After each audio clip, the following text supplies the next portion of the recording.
আমি এখানে 2 কাপ ময়দা নিয়ে নিলাম।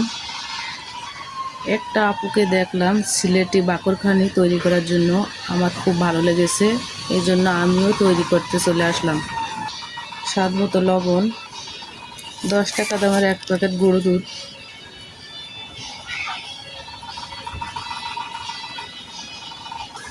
আর দিয়ে দিলাম কিছু কনডেন্স মিল্ক।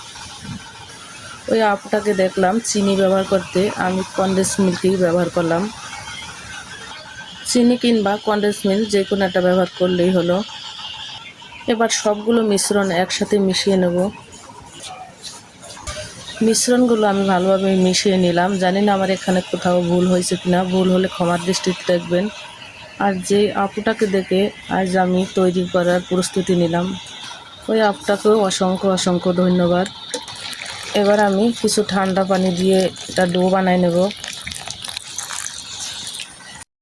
বেশ কিছুক্ষণ হাতের সাহায্যে মধ্যে নিয়ে আমি একটা নরম ডো বানাই নিলাম। এবার উপর থেকে আমি কিছু ঘি দিয়ে দিলাম, ঘিটা মাখায় দেব।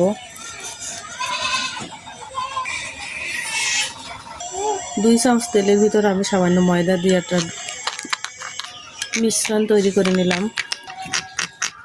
অসংখ্য লেয়ার বাকরখানি দেখে তো আমার ভীষণ পছন্দ হয়েছে। কিছুক্ষণের জন্য রেস্টে রেখে দিলাম। ডোটাকে এবার আমি লম্বা করে লেচি বানাই নেব। এক সাইড থেকে আমি মাপ করে করে কেটে নেব। একটা একটা লেচি আমি গোল বলের মতো বানাই নেব। লেচিগুলো আমি হাত দিয়ে গোল বলের মতো বানাই নিলাম। এবার আরেকটু মুতে নেব পরোটা তৈরি করার জন্য। বেশ কিছুক্ষণ মতে নিয়ে এবার আমি বেলে নেব, পরোটা শেপ দিয়ে নেব। রুটি বেলা হয়ে গেল। এবার তেলের মিশ্রণটা উপর থেকে আমি লাগাই দেব। পুরো রুটির গায়ে লাগাই দিলাম। এবার পরোটার শেপে আমি ভাগ দিয়ে নেব। ভাজার উপরে আমি আবারও তেলের মিশ্রণ লাগাই দেব। উপর থেকে একটু ময়দার ছিটে দিয়ে দেব, যাতে লেয়ারগুলো আলাদা আলাদা থাকে। আবারও একটা ভাঁজ দিয়ে নেব। উপর থেকে আবারও তেলের মিশ্রণ লাগাই দেব। আবারও একটু ময়দার মিশ্রণ দিয়ে দেবো। আবারও মাছ থেকে ভাঁজ দিয়ে দিলাম একটা।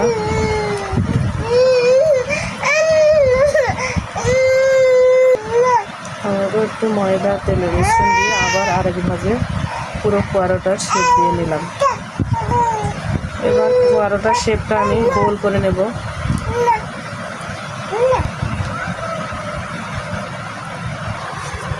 এবার হাত দিয়ে এটা প্লেটের মধ্যে নিয়ে শেপ হিসেবে পরোটার শেপ তৈরি করে দেব।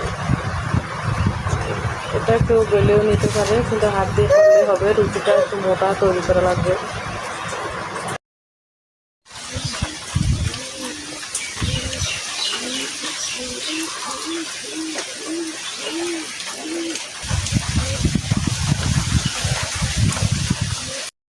এভাবেই সিলেটের বাকরখানির পরোটার শেপ আমি বানিয়ে নিলাম।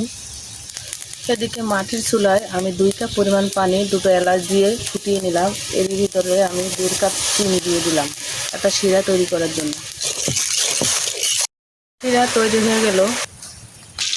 এবার ভাজার কাজে চলে আসলাম। একটা লোয়ার তাওয়াতে আমি পরিমাণ মতো তেল দিয়ে এবার একটা পরোটাও দিয়ে দিলাম। উপর থেকে আমি কিছু তেল উঠিয়ে দিলাম। উল্টিয়ে দিলাম অপর পিঠটা। বেশ ভালোভাবে ফুলেছে, কালারটাও বেশ সুন্দর হয়েছে। এবার দিয়ে দিলাম চিনির শিরার ভিতর। কিছুক্ষণ ভিজিয়ে রেখে এবার আমি উঠাই নিলাম।